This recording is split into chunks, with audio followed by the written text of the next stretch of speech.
संघर्ष हमारे जीवन में बहुत ज्यादा रहे हैं, लेकिन हमारी पढ़ाई को लेके हमारे बाबूजी ने कभी भी मतलब है कि कोई समझौता नहीं किया। उसके लिए उन्हें जो भी करना पड़ा। एक समय ऐसा था कि रहने के लिए घर नहीं था, तो फिर स्थिति ऐसी आई कि कैसे रहा जाए, मतलब कैसे क्या हो जाए। तो माँ लोग चली गई मामा घर, माँ और दोनों छोटी बहन। हम नहीं गए क्योंकि हमारी पढ़ाई थी। 5वीं कक्षा का मैं विद्यार्थी था उस समय। तो मुझे आज भी याद है कि एक आदमी केवल सहयोग के लिए लिया गया था और बाकी ईंट मैं पकड़ाता था। बाबूजी खुद कर नहीं लेते थे और खुद मिट्टी का गारा से बनाया गया घर है ये, और खुद ये सब किए थे। तो ये सब जिंदगी के अनुभव है। मैं इसे कभी भी संघर्ष मानता हूँ इसको। दुख नहीं है, ये संघर्ष है। दुख और संघर्ष में अंतर ये होता है कि दुख होता है कि जिसकी क्षतिपूर्ति नहीं हो सके, किसी माँ के लिए उसके बेटे से अलग हो जाना या असामयिक मृत्यु, ये सब दुख है।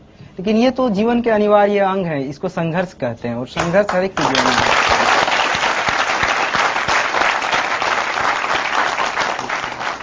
पिता ने आपको पढ़ाने के लिए अपने खेत बेचे भी हैं? जी हाँ, हमारी 80% खेत बिक चुके हैं। और जब पहली बार सिलेक्ट नहीं हुए तब उन्होंने क्या कहा था? हाँ, उन्होंने एक चीज कहा था, मैंने ये चीज बाद में मैंने जाहिर भी किया कि इस भावना को। तो उन्होंने कहा था कि हम बोले कि बाबूजी पैसा कहाँ से आएगा, हम ट्यूशन पढ़ाएंगे मुखर्जी नगर में या यहाँ पर मिल जाते हैं यहाँ पर। बोले कि नहीं, तुम ट्यूशन मत पढ़ाना और तुम अपनी पूरी पढ़ाई जो है अपने पढ़ाई पर ध्यान दो।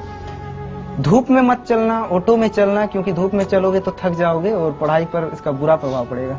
अरे तुम्हारे लिए तो हम अपनी किडनी तक बेच देंगे। तो ये एक ऐसी बात थी जो मतलब है कि इस तरह की ये भावना इतनी महान है कि इस भावना के कारण हम कभी भी मतलब अपनी पढ़ाई, अपनी कमिटमेंट से पीछे नहीं हटे। एक बात बताइए, आज अगर आपके पिता आपके सामने खड़े हों तो आप उनसे क्या कहना चाहेंगे? देखिए, मेरे बाबूजी तो अभी मेरे गांव में हैं और शायद अगर इस प्रोग्राम को वो देख रहे होंगे तो मैं उनसे यही कहूंगा कि मेरी सफलता से अलग आपके बेटे होने में मेरी सार्थकता है और बस इसी सार्थकता को जीवन भर महसूस करना चाहिए।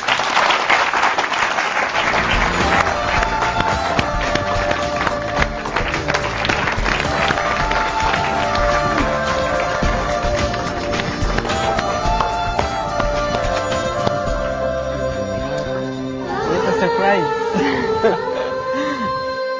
प्रेम कुमार जी, हाँ बोलिए। कभी सोचा था खेती किसानी करते वक्त एक दिन बेटा एक सरकारी अफसर, सबसे बड़े सरकारी अफसर की गद्दी पर बैठेगा? एकदम जब से इसको पढ़ाई में ख्याल आया तब से मैंने ये सोचा था, ये आज की सोच नहीं है। आपको पता था आईएएस क्या होता है? आईएएस क्या होता है ये पता नहीं था, लेकिन अफसर जो होते हैं मेरी जिला के, हाँ। उसको तो देखे थे। हाँ, सही बात है। कभी अपने बेटे से ये नहीं कहा कि अरे तुम नहीं कर पाओगे, तुम कहाँ, मैं नहीं तुम्हारा खर्चा पढ़ाई का उठा पाऊंगा? मैं कैसे कह दूं, वो कभी नहीं सोचा।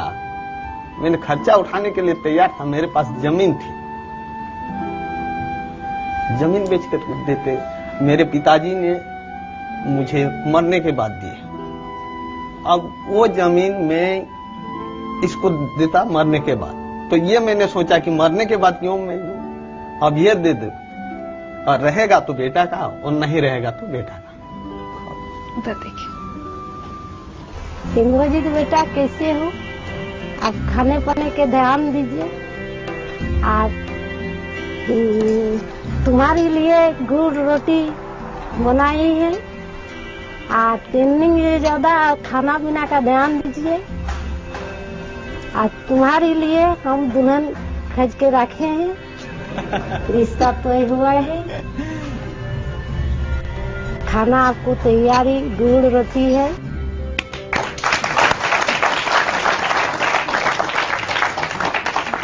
गुड़ रोटी खाने का शौक है? हाँ जी, हाँ। बहुत गुड़ रोटी खाता था।